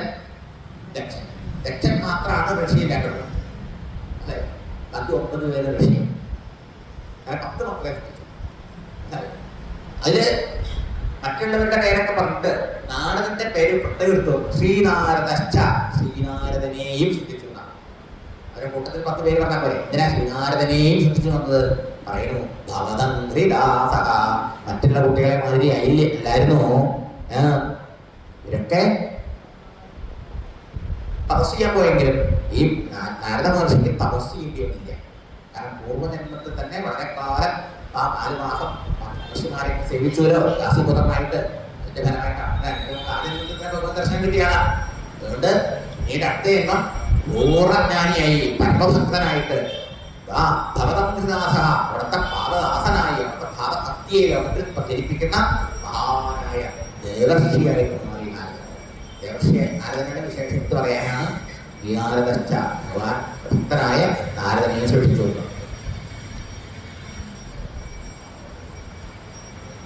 ബ്രഹ്മദേവന്റെ ഓരോ അവയവങ്ങളിൽ നിന്നാണ് അങ്കാറെന്ന് പറഞ്ഞാൽ ശരീരത്തിന് ഓരോ അവയവങ്ങളിൽ നിന്ന് ഇവർ ഓരോരുത്തരുണ്ടായി എന്ന് പറയും. എന്ന് പറഞ്ഞാൽ ഇവരാരും ബ്രഹ്മാവിന്റെ ഭിന്നരെല്ലാം കൂടി ധർമാധികാൻ അഭിസൃജന്നഥകർത്തമം ച വാണി വിധായ വിധിരംഗജസങ്കുലോ ഭൂത് ത്വദ്ബോധിതൈ സനകദക്ഷമുഖൈസ്തനുജൈഃ ഉൽബോധിതശ്ച മിരരാമതമോ വിമുഞ്ചൻ. ബ്രഹ്മദേവൻ ആ അജ്ഞാനത്തെ അവസ്ഥയെ സൃഷ്ടിച്ചതിന്റെ ഫലം ഉടനെ വർദ്ധിച്ചായി കാണുക. അദ്ദേഹത്തിന് കണ്ടത് ബാധിച്ചു. അദ്ദേഹം സൃഷ്ടിച്ച അജ്ഞാനം അറിവ് അദ്ദേഹത്തെ ബാധിച്ചു. ധർമാധികാൻ അഭിഷുജൻ, ധർമാധികാൻ അതിനുശേഷം ധർമ്മദേവൻ മുതലായവരെ സൃഷ്ടിച്ചു. കർത്തമനെ സൃഷ്ടിച്ചു. ധർമ്മദേവൻ, കർത്തമൻ ഇവരൊക്കെ സൃഷ്ടിച്ചു. അതിനുശേഷം വാണി വിധായ, വാണിയെ സരസ്വതിയെ സൃഷ്ടിച്ചു. അപ്പോഴോ വിധി ബ്രഹ്മദേവൻ അങ്കജ സങ്കുലോഭൂത്, അങ്കജൻ കാമദേവൻ, കാമദേവനാൽ പീഡിതനായി കാമപരവശനായി തീർന്നു, കാമാതുരനായി തീർന്നു. സരസ്വതിയെ മോഹത്തിൽ വെച്ചു. ചില തമ്മയോട് അങ്ങനെ വരാൻ പാടില്ല അല്ലേ? സ്നേഹം ഉണ്ടാവും, കാമപരശനാവാൻ പാടില്ല. അതെന്തുകൊണ്ടാ?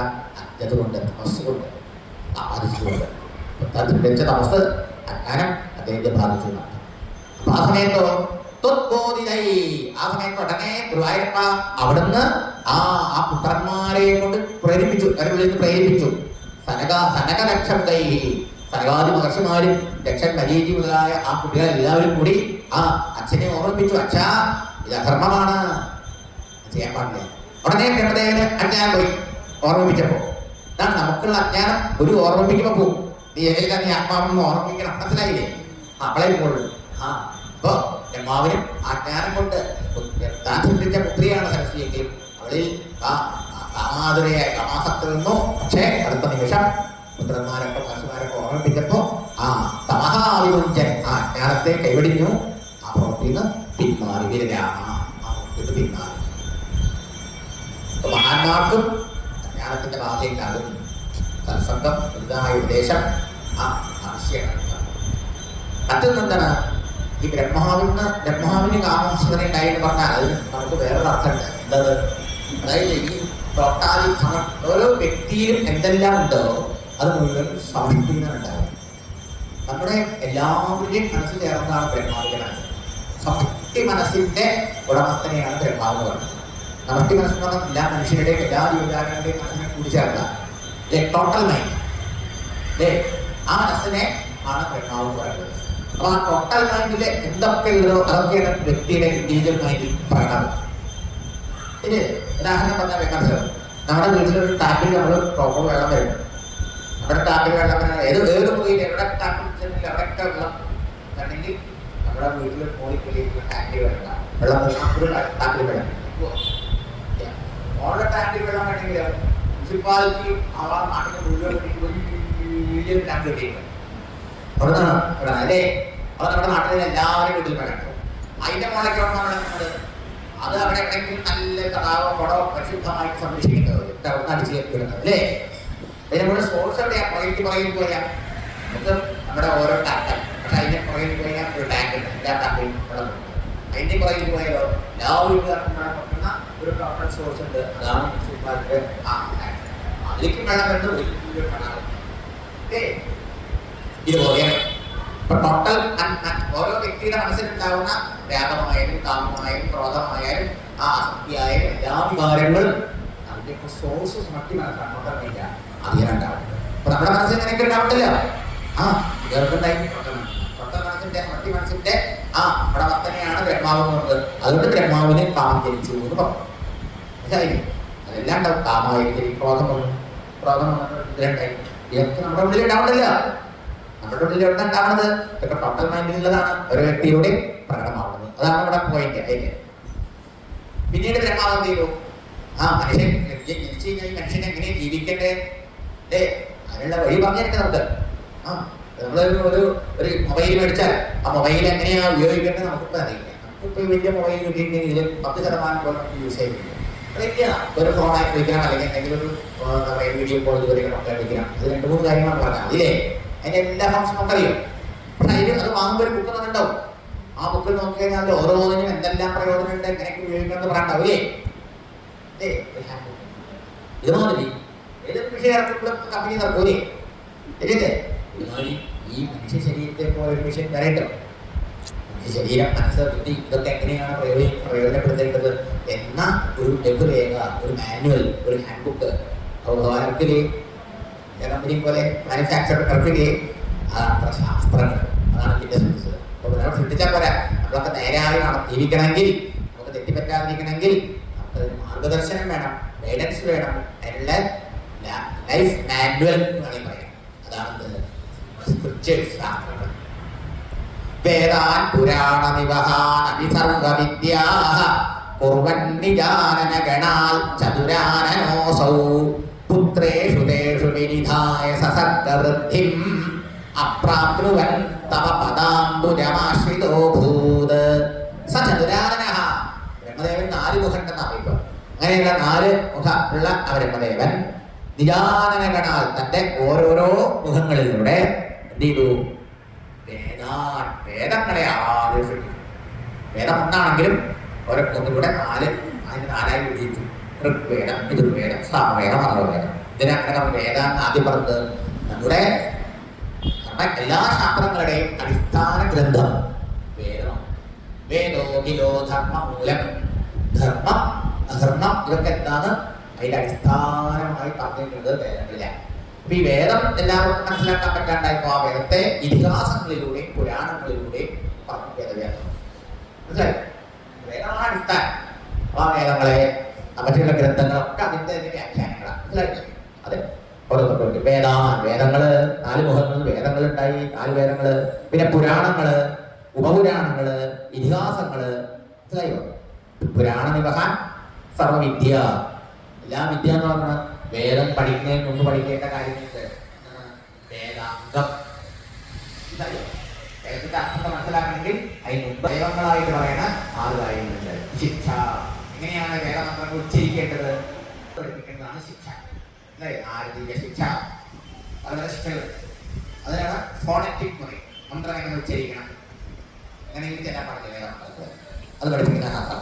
പിന്നെ കൽപ്പം, പലതര മന്ത്രങ്ങൾ എങ്ങനെയാണ് യാഗങ്ങളിലും യജ്ഞങ്ങളിൽ ഉപയോഗിക്കേണ്ടത്. പിന്നെ വ്യാകരണം, വ്യാകരണം ഗ്രാമർ, ഗ്രാമറിന് അറിയുന്നതിന്റെ ചെയ്യാം. പിന്നെ ഛന്ദസ്, കാരണം മീറ്ററുകളിലാണ് വേദങ്ങൾ മന്ത്രങ്ങൾ. അതെ, ഈ 4 അതുപോലെ. പിന്നെ നിരുക്തം. നിരുക്തം എന്ന് പറഞ്ഞാൽ ഓരോരോ വാക്കുകള് എങ്ങനെയാണ് ഉണ്ടായത്, അതിന്റെ റൂട്ട്, അതിലൂടെ അതിന്റെ അർത്ഥം എറ്റിമോളജി എന്നൊക്കെ മനസ്സിലായോ? നിരുക്തം അത് ശാസ്ത്രമുണ്ട്. ജ്യോതിഷം, ഏതൊക്കെ സമയത്താണ് യാഗങ്ങൾ യജ്ഞങ്ങൾ ചെയ്യേണ്ടത്, ഓരോരോ പുണ്യകർമ്മങ്ങൾ ചെയ്യേണ്ടത്, അതിനുവേണ്ടി ജ്യോതിശാസ്ത്രം. ഇങ്ങനെയുള്ള വിദ്യകളൊക്കെ ശ്രദ്ധിച്ചു ബ്രഹ്മദേവൻ. അതൊക്കെ ബ്രഹ്മാവിനുണ്ടായതാണ് അർത്ഥം. എന്നിട്ടോ തേഷു പുത്രേഷു വിനിധായ, ഇതൊക്കെ തന്റെ പുത്രന്മാരായ മരീചി മുതലായ മഹർഷിമാരെ പഠിപ്പിച്ചു. ലോകത്തിന് ഉപകാരമാണ്. നാം ശ്രദ്ധിച്ചാൽ പോരല്ലോ, ലോകത്തിന് ഉപകാരമാണ് വേണ്ടി ഈ 10 മക്കൾ ഉണ്ടായിട്ടുണ്ടല്ലോ. ആ മഹർഷിമാരെയൊക്കെ ഇത് പഠിപ്പിച്ച് ലോകത്തിന് പങ്കെടുക്കാൻ. അങ്ങനെ സർഗവൃത്തി അപ്രാപ്തവൻ. ഇങ്ങനെയൊക്കെ ബ്രഹ്മദേവൻ ചെയ്തിട്ടും പിന്നെ തനത്താന സൃഷ്ടി അഭിവൃദ്ധി പ്രാപിക്കുന്നതായിട്ട് ബ്രഹ്മാവ് കണ്ടില്ല. അപ്പോ തവ പദാംബുജമാശിയോടുകൂടി വീണ്ടും ഭഗവാനെ ഗുരുവായൂരപ്പ അവിടുത്തെ പാതാരവിന്ദങ്ങളെ തന്നെ ശരണമാണ്. സൃഷ്ടി വേണ്ട പോലെ ആവണില്ല എന്ന് കണ്ടപ്പോ താൻ സൃഷ്ടിച്ചത് മാത്രമേ ഉള്ളൂ. പിന്നെ അവിടെ തനത്താന സൃഷ്ടി കിടക്കണ്ടാവണ്ടേ? താൻ സൃഷ്ടിച്ചു പിന്നെ അവർ സൃഷ്ടിക്കണം എന്നല്ലേ ഇപ്പൊ ബ്രഹ്മാത്മ അറിയുള്ളൂ. തനത്താന സൃഷ്ടി പ്രാർത്ഥിക്കണ സമ്പ്രദായമില്ല. അപ്പൊ ബ്രഹ്മാവ് അതില് സന്തുഷ്ടനാവാത്തതുകൊണ്ട് ഭക്തിയോടുകൂടി തവപദാംബുജം ഭഗവാന്റെ ആധാരബിന്ദുക്കളെ ആശ്രയിച്ചു. നമ്മൾ എന്ത് ചെയ്യണം? നമുക്ക് കുട്ടികളുണ്ടായി പേരക്കുട്ടികളുണ്ടാവില്ല, അവർക്കുണ്ടായി ബ്രഹ്മാവിനുണ്ടായി വിടുണ്ടല്ലേ? ഇതൊക്കെ നമ്മൾ നമ്മുടെ ലൈഫിൽ കണക്ട് ചെയ്യുമ്പോഴത്തെ രസമാവുക. അല്ലെങ്കിൽ പണ്ടത്തെ ലഭിക്കും. ഒരു കുട്ടി ഉണ്ടായി, ഇനിയോ എന്റെ കുട്ടികൾ ഉണ്ടാവുന്നില്ല, ഇനിയോ അവന് കല്യാണം അവിടെ കുട്ടി ഉണ്ടാവുന്നില്ല, നമ്മളൊക്കെ സന്താനല്ലേ അല്ലേ? കൃഷ്ണടുത്ത് പോയിട്ട് ഭഗവാൻ പാതാരങ്ങളെ ആശ്രയിക്കുക. നമ്മുടെ കയ്യിലല്ല അത്, മനസ്സിലായോ? അവിടുത്തെ വരകാനാണ് കുട്ടികൾ, മനസ്സിലായില്ലേ? ഭഗവാന്റെ പാതാരങ്ങളെ ബ്രഹ്മദേവും മക്കളും പേരമക്കളൊക്കെ വർദ്ധിക്കാൻ വേണ്ടി ആശ്രയിച്ചത് നമ്മളും ആശ്രയിക്കണം. ഭഗവാനെ ഓർമ്മിപ്പിച്ചു കേട്ടോ. പിന്നീട് ജാനൻ ഉപായമഥ ദേഹമതോ വിഭജ്യ ത്രിപുംസഭാവമഭജൻ മനുജത്വദോഭ്യാം താഭ്യാം ജമ അനുഷകുലാനി വിവർദ്ധയൻ സ്വം ഗോവിന്ദമാരുതപുരേശ നിരുദ്ധിരോഗാൻ. ഈ ശ്ലോകത്തോടെ സൃഷ്ടിയെ കുറിച്ചുള്ള സാമാന്യ വിവരണം. ജ്ഞാനൻ ഉപായം. അങ്ങനെ ഭഗവാനെ പ്രാർത്ഥിച്ചപ്പോഴോ, ഭക്തിപൂർവ്വം പ്രാർത്ഥിച്ചപ്പോഴോ ഭഗവാൻ ബ്രഹ്മദേവന് സൃഷ്ടി വർദ്ധിപ്പിക്കാനുള്ള, സ്വയം വർദ്ധിക്കാനുള്ള ഒരു ഉപായം മനസ്സിൽ തോന്നിച്ചു. പറഞ്ഞോളൂ, എന്താ ചെയ്യാൻ പറഞ്ഞത്? തന്റെ ദേഹത്തെ വിഭജിച്ചിട്ട് പകുത്തിട്ട് സ്ത്രീ പുംസഭാവം അഭജനം. ഭഗവാൻ പറഞ്ഞോട്ടു, ഒരു സ്ത്രീ ഒക്കെ ബ്രഹ്മാവ് ഉണ്ടാക്കിയത് സരസ്വതി മാത്രമേ ഉണ്ടായി. സ്ത്രീ അതിലൊക്കെ പുരുഷന്മാരെ എന്ത് ചെയ്യണം? ഇവിടെ സ്ത്രീയും പുരുഷനും ചേരണം, നാലേ നടക്കാം. അതുകൊണ്ട് ഭഗവാന്റെ നിർദ്ദേശം അനുസരിച്ച് ബ്രഹ്മദേവൻ തന്റെ ദേഹത്തെ തന്നെ സങ്കല്പം കൊണ്ട് ഒരു സ്ത്രീ ശരീരവും ഒരു പുരുഷ ശരീരവുമായിട്ട് സൃഷ്ടിച്ചു. അതാണ് അവിടെ ആദ്യത്തെ സ്ത്രീ പുരുഷന്മാര്. ആരാണ്? മനു, സ്വയംഭവനും, വധു, അദ്ദേഹത്തെ വധുവായ കാര്യായ ശതരൂപ. ശതരൂപയെയും സ്വയംഭവനെ സൃഷ്ടിച്ചു. അതെന്തായി? ഒരേ സങ്കല്പത്തെ രണ്ടാക്കി സൃഷ്ടിച്ചതായതുകൊണ്ട് ഇവർക്ക് രണ്ടുപേർക്കും ഒരു അപൂർണതാബോധമുണ്ടായി. മനസ്സിലായി? മനുവിന് തോന്നി ഈ സ്ത്രീയോട് ചേർന്നാൽ എനിക്കൊരു പൂർണ്ണത ഉണ്ടാകും. സ്ത്രീക്ക് തോന്നി ഈ പുരുഷനോട് ചേർന്നാൽ എനിക്ക് സുരക്ഷിതത്വം കിട്ടും. അത് എല്ലാ സ്ത്രീയിലും മനുഷ്യജാലങ്ങളിലും ഉണ്ട്. അങ്ങനെ അവരെ രണ്ടുപേരെയും വധൂവരന്മാരാക്കി വിവാഹം കഴിപ്പിച്ചത്. അങ്ങനെ അവരിലൂടെ ഗോപാലപുരേശ അല്ലയോ ഗുരുവായൂരപ്പ, താഭ്യാം ഈ സ്വയംഭുവനോ ശതരൂപ ഇവരിലൂടെ മാനുഷകുലാനി വിവർത്തയൻ, മനുഷ്യവംശത്തെ വർദ്ധിപ്പിച്ചുകൊണ്ടിരിക്കുന്ന ഗുരുവായൂരപ്പ. അപ്പൊ ബ്രഹ്മാവല്ല ചെയ്യുന്നത്, ബ്രഹ്മാവിലൂടെ ചെയ്യുന്നതിലൂടെ ഗുരുവായൂരപ്പനാണ് നടന്നത്. അങ്ങനെ ബ്രഹ്മാവിലൂടെ ബ്രഹ്മാവിന്റെ പ്രേരണ സ്വയംഭൂവനെയും ശതരൂപയും സൃഷ്ടിച്ച് അവര് മുഖാന്തരം ഇവിടെ സൃഷ്ടി വർദ്ധിപ്പിച്ചുകൊണ്ടിരിക്കുന്ന ഗുരുവായൂരപ്പ എന്റെ ലോകത്തിലേക്ക് ഇല്ലാണ്ടാക്കി തരണമേ എന്ന് പറഞ്ഞു. അങ്ങനെ ആ സ്വയംഭൂവും ശതരൂപയും ഉണ്ടായി. അവർക്കുണ്ടായ മക്കളാണ് 5 മക്കൾ. ഇവരിലൂടെയാണ് മനുഷ്യവർഷം ധാരാളം വർദ്ധിച്ചത്. ദേവഭൂതി, പ്രസൂതി, കുട്ടികള്, പ്രിയപ്രധാന 2 കുട്ടികള്. 5 മക്കളാണ് സ്വയംഭൂവത്തിനും ശതരൂപയ്ക്കും ഉണ്ടായത്.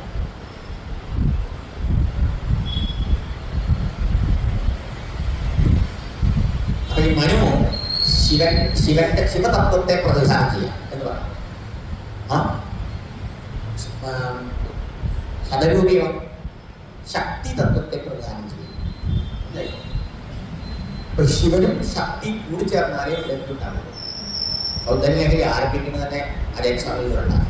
ശിവശക്തിയായുക്തോ യദി ഭവതി ശക്തപ്രഭവിതും. ശിവന് ശക്തിയോട് കൂടി ചേർന്നാലേ ഇവിടെ സൃഷ്ടിയാതി വരെയുള്ള കഴിവുണ്ടാകും. അപ്പൊ ശതരൂപ ശക്തിയാണ്. ശക്തിയുടെ പല പലത്തിലെ രൂപങ്ങളാണ്.